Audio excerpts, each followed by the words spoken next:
I thought it would be an ordinary afternoon in my garden, the kind where nothing memorable happens.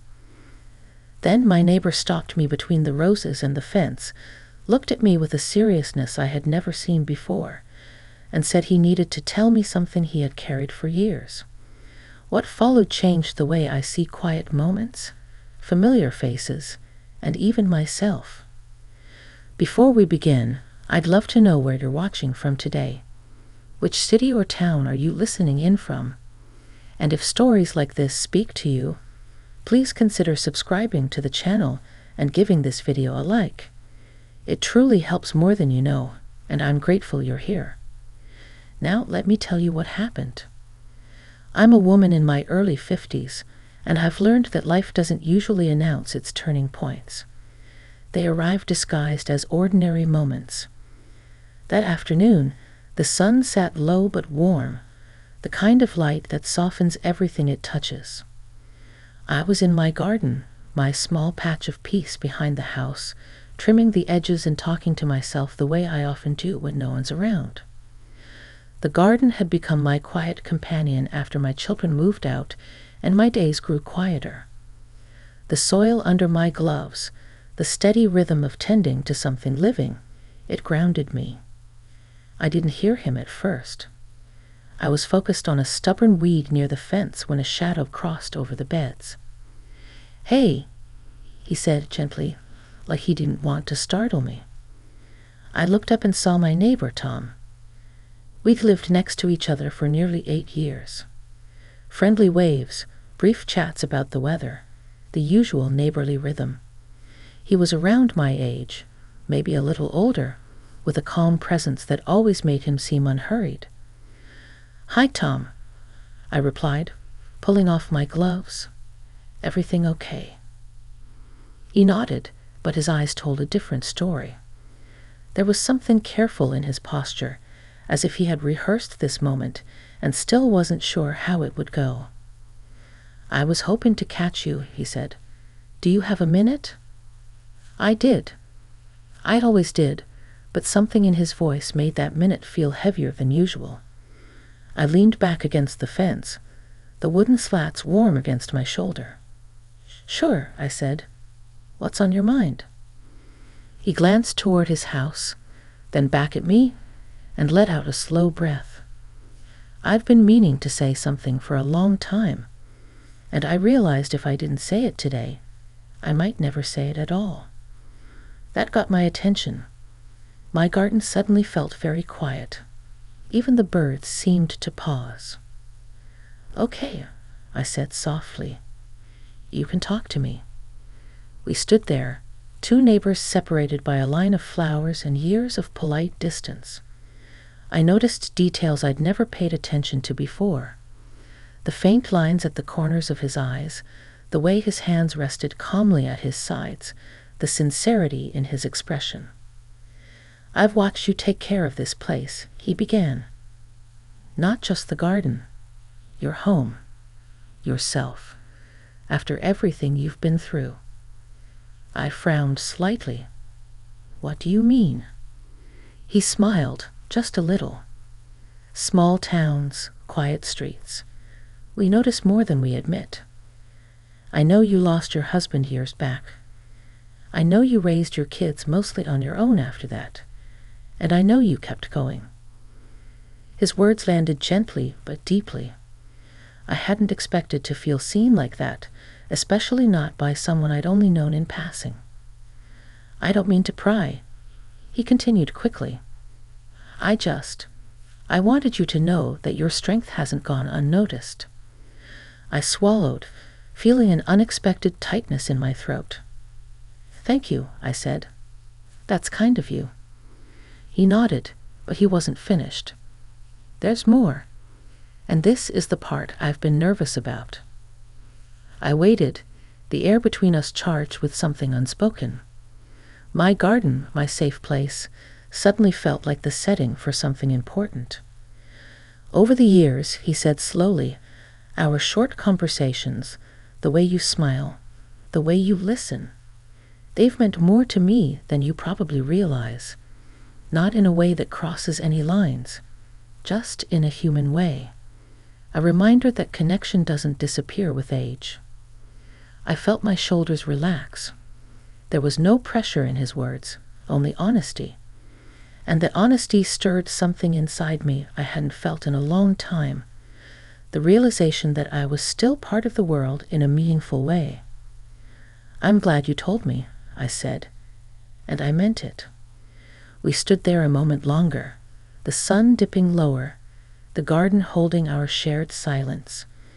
I didn't know then that this conversation was only the beginning, that it would lead me to reflect on my own heart, my fears, and the quiet hopes I had tucked away. But as he thanked me for listening and stepped back toward his yard, I sensed that something subtle yet important had shifted. Sometimes all it takes is someone stopping you in the garden, asking for a moment, and choosing to speak from the heart. After Tom went back to his side of the fence, I stayed where I was, my gloves still dangling from my fingers. The light had shifted, turning the leaves a deeper green, and I realized I'd been holding my breath. When I finally exhaled, it felt like letting go of something I hadn't known I was carrying. That evening, I couldn't settle into my usual routines. I warmed up leftovers, turned on the television, then turned it off again. My mind kept drifting back to the way he'd looked at me, not with expectation, but with a kind of steady respect. It stirred memories of a version of myself I hadn't visited in years, the woman who used to believe her presence mattered simply because she was there. The next morning, I returned to the garden early, coffee mug in hand. The air was cool, and the earth smelled rich from watering the night before. Gardening had always been my way of thinking without forcing answers. As I trimmed and straightened, I replayed his words, not searching for hidden meaning, just letting them sit. Around mid-morning, I heard the familiar creak of the side gate. I didn't look up right away. I wanted to finish what I was doing, and maybe I needed a moment to steady myself. "Morning," Tom said, his voice carrying easily across the fence. "Morning," I replied, finally turning to face him. He looked relieved, as if he'd been worried I might avoid him. "I hope I didn't make things uncomfortable yesterday," he said. "That wasn't my intention." I shook my head. "You didn't. You surprised me, that's all. In a good way." He smiled, and for the first time I noticed how genuine it was, not rushed or uncertain. "I'm glad." I debated for a long time whether to say anything at all. "What made you decide to?" I asked. He leaned against the fence, mirroring my posture from the day before. I'd reached a point where silence felt heavier than honesty, and I figured, whatever came of it, at least I'd spoken truthfully. That resonated with me more than I expected. After my husband passed, I'd learned how easy it was to fall into quiet, to let days pass without sharing much of myself. It had felt safe, but also small. We talked then, really talked. About the neighborhood, how it had changed, how quieter streets sometimes made you hear your own thoughts more clearly. He told me about his retirement, how he'd struggled at first with the sudden openness of time. I shared how the house had felt too big after my children left, every room echoing with old routines. There was no rush in our conversation, no sense that we were moving toward something we hadn't agreed on. It felt like two people meeting each other honestly where they were. At one point, he said, "I think people our age forget we're still learning, still becoming." I laughed softly. "I forget that all the time." He looked at me thoughtfully. "You shouldn't. There's a lot of life left in you." That sentence stayed with me long after he returned to his yard. I found myself standing a little straighter that day, noticing the warmth of the sun on my arms, the comfort of my own skin. It wasn't about him, not exactly. It was about what his words had awakened in me. Over the next few days, our interactions became more natural. We'd pause to talk while taking out the trash or walking to the mailbox. Each conversation added another layer of ease. I learned he loved old jazz records, that he cooked better than he let on, that he missed having someone to share small observations with. One afternoon, as we stood by the fence again, he said, "I don't want to assume anything. I just want to say I enjoy these moments, and I respect whatever boundaries you need." I appreciated that more than I could express. "I enjoy them too," I said, "and I appreciate you saying that." As he nodded and smiled, I realized something important. This wasn't about filling a void or rewriting the past. It was about allowing space for connection without fear. For the first time in a long while, I felt open to whatever came next, not because I needed it, but because I was ready to accept it. That evening, as I watered the garden and watched the sky fade into softer colors, I felt a quiet sense of gratitude, not for answers, but for the courage to ask new questions. And somewhere beyond the fence, I sensed that Tom felt it too. The days that followed settled into a gentle rhythm, the kind you don't notice right away because it feels so natural. Our conversations didn't happen every day, and that was part of what made them special. There was no pressure, no expectation, just an understanding that when we did speak, it mattered. One afternoon, I was sorting through old boxes in the garage, the kind I'd been avoiding for years. Inside were reminders of earlier chapters of my life, children's school projects, photo albums, letters written in a handwriting I knew by heart. I sat on the concrete floor longer than I meant to, letting memories come and go without pushing them away. Later that day, I saw Tom out front, carefully washing his car. I almost waved and went back inside. Almost. Instead, I walked over, the gravel crunching under my shoes. "You look busy," I said.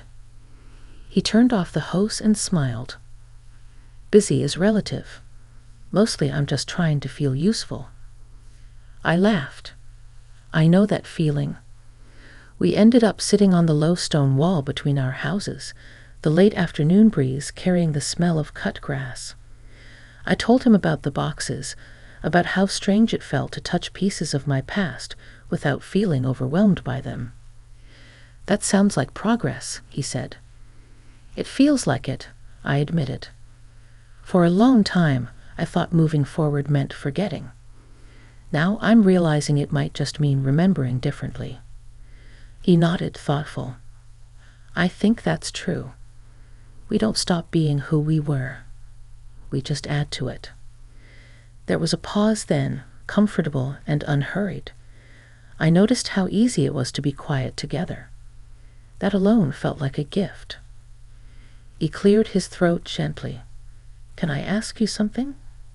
"Of course." "What do you want now?" he asked. "Not from anyone else, just for yourself." The question caught me off guard. I stared out at the street, at the familiar houses and trees I'd passed every day without really seeing. "I want to feel awake," I said finally. "Not in a dramatic way, just present. I want to trust that it's okay to care again." He smiled softly. "That sounds reasonable and brave." His words stayed with me that night as I lay in bed, listening to the quiet of the house. I realized how much of my energy I'd spent managing expectations, both my own and those of others. Somewhere along the way, I'd forgotten that it was allowed to want things simply because they mattered to me. A few days later, Tom knocked on my door for the first time. I remember noticing how unusual that felt, seeing him in that context instead of across the fence. "I was going for a walk," he said. "Thought I'd see if you'd like to join me. No worries if not." I hesitated only a moment before grabbing my jacket. "I'd like that." We walked slowly through the neighborhood, past houses that held stories we'd never know. He pointed out small details I'd never noticed: an old oak tree, a bench tucked away in a corner park. The conversation flowed easily, shifting from light observations to deeper reflections without effort. At one point he said, "I'm glad we didn't rush anything. It makes this feel real." I agreed. It feels honest. As we turned back toward home, I felt a sense of calm settle over me. Not excitement exactly, but something steadier. A trust in the moment, in myself, and in the quiet understanding forming between us. When we reached my house, we paused at the walkway. "Thank you for walking with me," he said. "Thank you for asking," I replied. As I watched him head back toward his place, I understood that this connection wasn't about changing my life overnight. It was about opening a door I'd kept closed for too long. And for the first time in years, that felt not just possible, but right. In the weeks that followed, something inside me settled into place. Not because anything dramatic happened, but because nothing did. Life continued much as it always had, yet it felt different now, as if someone had adjusted the focus and everything appeared clearer. Tom and I fell into a pattern that didn't need naming. Sometimes we talked by the fence, sometimes we didn't see each other for days. There was comfort in that. I noticed I no longer rehearsed conversations in my head or wondered what things meant. I let them be what they were. One afternoon, as autumn began to hint at its arrival, I was back in the garden, gathering the last of the season's blooms. The air was cooler, and the light had that slanted quality that always made me reflective. I heard footsteps and smiled before I'd even looked up. "You're going to miss this when winter comes," Tom said, standing a respectful distance away. "I will," I replied. "But I've learned something about seasons. They don't take things away forever. They just change the pace." He nodded, considering that. That's a good way to look at it. We stood there quietly, watching a breeze move through the leaves. I felt grounded, present in my body and my thoughts. That was new for me, or at least it felt new. "I've been thinking," he said after a moment, "about that first day in the garden." "So have I admitted. "I'm glad I spoke up," he said. "No matter what comes next, I don't regret it." I met his eyes. Neither do I. It reminded me that being open doesn't have to mean being reckless. It can be thoughtful, kind. He smiled, and in that smile was understanding, not assumption. As the days shortened, I found myself reflecting on how much I'd changed without forcing it. I listened more closely to my own needs. I reached out to old friends. I allowed myself small pleasures without guilt. The connection I shared with Tom wasn't the center of this transformation, but it was a spark, a reminder that I was still capable of responding to life. One evening, we sat on our respective porches, each with a warm drink, talking across the space between our homes. The sky was deepening into twilight. "Do you ever think about what you tell your younger self?" he asked. I smiled. I think I'd tell her that strength isn't about carrying everything alone, and that it's okay to let people see you. "That's good advice," he said. I could have used it too. We laughed softly, sharing the kind of understanding that comes from lived experience. When I went inside that night, I paused in the hallway, listening to the familiar sounds of my home. It didn't feel empty anymore. It felt complete. Not because someone else filled it, but because I had reclaimed parts of myself I'd set aside. Looking back now, I see that moment in the garden as an invitation, not to something specific, but to possibility, to connection built on respect, to growth that doesn't rush or demand. Life didn't suddenly become something else. It simply became fuller. And sometimes, that's the greatest change of all.